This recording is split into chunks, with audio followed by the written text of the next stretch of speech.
Rider of Rohan versus Maydave. High Elves versus Norska. Actually turning into a classic matchup.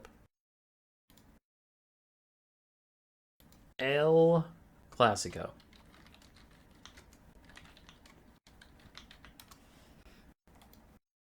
Though I can't seem to win it from either side. When I play as Norska, I feel like the High Elves have too high of stats and I can't get through them. And when I play as the High Elves, I'm like, there's too many Skin Wolves, I just lose. So I don't know. I guess I'm just trash, which is fine. I accept it. Okay, what are we doing? What's going on? Maydave versus Rider of Rohan. Maydave has Wulfric the Wanderer with Seafang and Hunter of Champions. He has the War Shrine Mammoth, Cold Voider ROR, Frost Dragon. It's a Frostworm. It's always a Frostworm. Frostworm in my heart. Berserkers, Marauders, Skin Wolves with Armor, and a Metalcaster Plague of Rust and Searing Doom. Plus some dogs. On the other side, for the High Elves, there are no infantry. We just have triple Shadow Walker. Oh, there is one melee infantry. It's a Spearman. But then we have Illyrian Reavers, Dragon Princes, including the Fireborn, Tyrion, out and about with Sunfang and Fate and Riposte. Then we do have a Firecaster with Burning Head and Cascading Firecloak. And that is Wulfric on a Chariot. Huh. Did not expect that, but okay.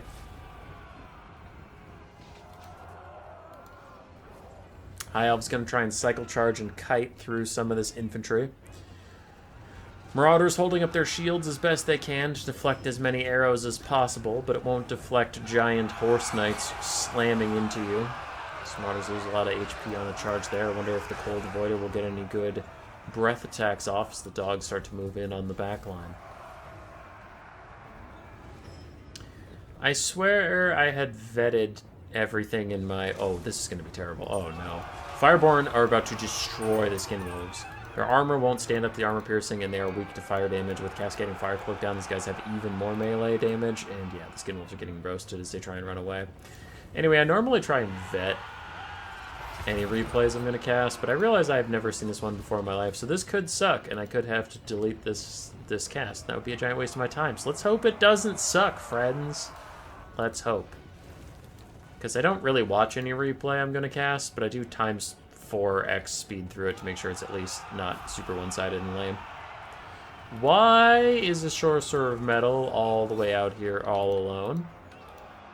Skin Wolves and the Beast of Tashnar could maybe come support him, but Tyrion's just going to two-shot this guy. Already the Shaman Sorcerer's at half HP. Takes a big old chunk. Now the Fireborn get a downhill charge onto the Armored Skin Wolves. That is really, really brutal. Marauder Berserkers are still trying to catch up too. I think it's going to hell in a handbasket for Norska, but Balance Power is about even because I guess the War Shrine Mammoth is doing well. Shadow Walkers have taken some serious damage, so have Illyrian Reavers, but Shaman Sorcerer Metal dies off. The Fireborn are perfectly safe and sound. Berserkers trying to get any work done at all, but Illyrian Reavers slam into them with a downhill charge. Not actually going to do too much damage, though. Illyrian Reavers really not packing a punch here. Has the Cold Voider used any of its breath attacks? No, it still has all three. Okay, what's going to need those is a Burning Head is about to go through these Berserkers.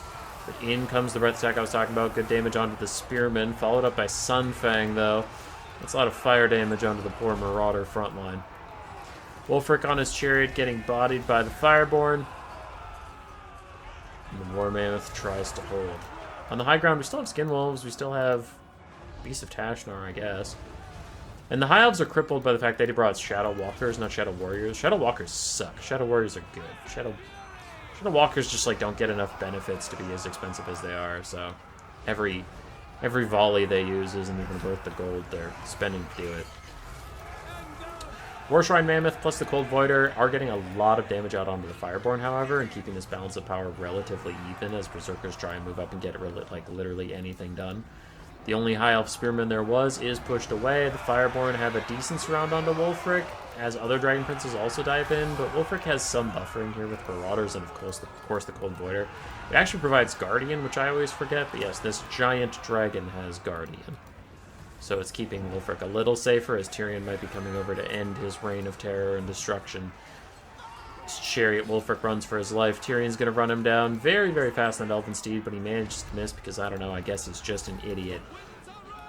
Wulfric does get caught after all. Tyrion's going to get some good shots on him. Feint and Riposte is out. Wulfric's down to 600 HP. He's going to rout any second now as the Cold Voider tries to get back up into the sky.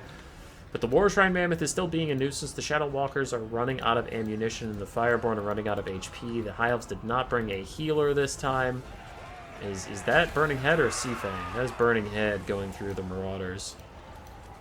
Wulfric tries to run from Tyrion. The Cold Voider is actually going to dive down, really doing his guardian job, not just the ability, but like literally guarding Wulfric. Tyrion takes Wulfric out. Not that hard of a job for him. Now the Cold Voider looks like it's going to rout any second now. But in the distance, the Fireborn are getting cleaved through by the Skin Wolves and dogs they are now surrounded by. They put up an admirable fight, but that fight is over. Tyrion bodies the Cold Voider easily enough, and now our next challenger approaches is now the Mammoth with the War Shrine is going to take the fight. First Wulfric, then he dies, then Cold Voider, then it dies, then Mammoth. And it dies, maybe? Shadow Walkers are using their last couple of volleys into the Cold Voider that's running away, into the War Mammoth that's charging. But here go the Skin Wolves and dogs to take out these Shadow Walkers easily enough. The super wounded Dragon Princes are going to rear charge the Skin Wolves. Bounce Bars against Norska, but I'm not convinced just yet because, like, a late game where Skin Wolves get us round onto Tyrion and probably can drag him down. But that's going to be a nasty Burning Head onto these Berserkers and dogs. Ooh, and the leadership beam from the Armored Skin Wolves gets rid of them. All of a sudden, Norska's balance of power is tanking away as a lot of their units that they desperately needed to carry this game with are all routing now because they're chumps and fools. Berserkers should cleave through the Shadow Walkers easily enough, even though the Skin Wolf is trying to get out of here. The Berserkers' leadership is holding for now.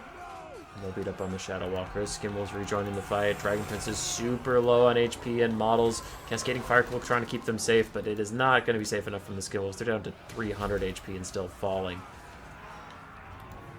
But still, with a nice Sunfang down the line of the Marauder Berserkers, that might just trigger army losses, to be honest. Tyrion's charging into the Skin Wolves, who look like they're trying to run away and just get some healing back as they've routed off the Dragon Princes. Shadow Walkers are routing, but army losses is here. I guess that replay was good enough to cast. It was spooky at some points. It was spooky where I was like, oh no. Oh no, things are going bad. But enough things went well. It's worth the cast. We'll leave it up. GG's to Rider of Rohan and Maydave. Haven't seen Maydave for a while. Hope get a couple more replays from him here and there. Hope he seemed like a nice lad. Cold Voider got good damage value up. Alright, go Cold Voider, go. GG! Roar! Subscribe, yes, yes.